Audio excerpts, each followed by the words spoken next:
Donald Trump is coming back, and he has plans.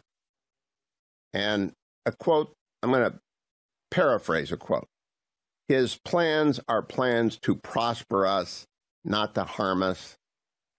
Plans to give us hope and a future. Now, those of you who are scripture-minded know I am not comparing Donald Trump to God, because those are God's words in Jeremiah chapter 29, paraphrased. Donald Trump is a term-limited president of the United States and commander-in-chief with enumerated powers that are limited by the Constitution, and the Supreme Court has reversed him in the past, and they'll reverse him in the future. He's not a dictator. He's like the least authoritarian person I know. He's a developer, and he's a businessman, and he gets things done, and he's impatient, and he is prone to speaking his mind very, very candidly. You know what? Turns out America likes that. I was on with Leland Vittert last night, and I made the point. I would like one metric. I've been studying demographics like you've been studying demographics. I'm amazed. The Catholic vote swung 21 votes to Donald Trump from Joe Biden across the United States. Every demographic, every county swung towards Donald Trump and away from Joe Biden and Kamala Harris. Every single thing. Donald Trump actually won everyone aged 18 to 25, which is a stunner I got from the Ruthless podcast yesterday. It's so remarkable, the breadth and depth of his victory. First personnel move, Susie Wiles. Now, I don't know Ms. Wiles. I've spoken to her exactly once. But when everybody agreed, and let me use a universe of three, Jeb Bush, Marco Rubio, Rick Scott, three very different Floridians, but they've all worked with her. Mike Waltz I'll throw in there, too. 4 Floridians. All of them love Susie Wiles. She's a Florida genius. And she's been around a long time, like as long as I have, but we just don't know each other. Our paths have never crossed. First announcement. Woman chief of staff, first in history. Come on. You really think he's anti-women?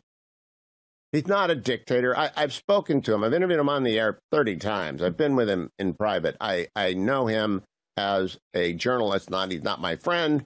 He gets mad at me sometimes. I criticize some of his policies. I love some of the other policies. But he is going to be great to preside over the semi-quincentennial. He's already announced plans for it. I hope I get a chance to play for that. That's the 250th birthday party, which actually ought to start in April, because that's the 250th anniversary of Concord and Lexington battles. And it will culminate on July 4th, 2026. He's going to preside over the World Cup when America hosts the greatest sporting event around the world, other than the other one he's going to preside over, the Los Angeles Olympics in 2028. And it's great. He's going to have fun. He's a patriot. He's going to red, white, and blue it, and we're going to have a great time. But he has plans, tax cuts, a border wall, saving education from the bureaucrats, rebuilding our military. If you go to my X account, take a look at the one picture of one graph I put up there. China has the largest navy in the world now, while we were asleep at the switch. He needs a tough SOB or DOB, son or daughter of a gun, over at the Department of Justice and one at DOD. 2 most important appointments he makes.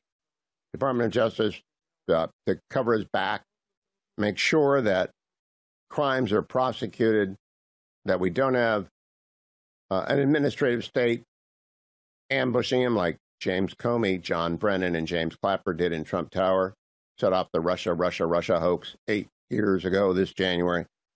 He needs a really good attorney general who's tough, who's going to clean it out. That is where the resistance resides. And they're burrowing in. But you know what? Schedule A attorneys can be moved and they can be fired. I know OPM. I know the civil service rules. I ran the place.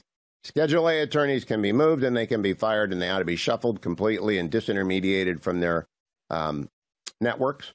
And an executive order ought to go out that government employees may not text except on public channels during work time. Go and conspire at work, at home. Don't do it at work. At work, you do what the unitary executive provided for in the Constitution tells you to do. You work for Donald Trump. If you don't want to work for Donald Trump, get out.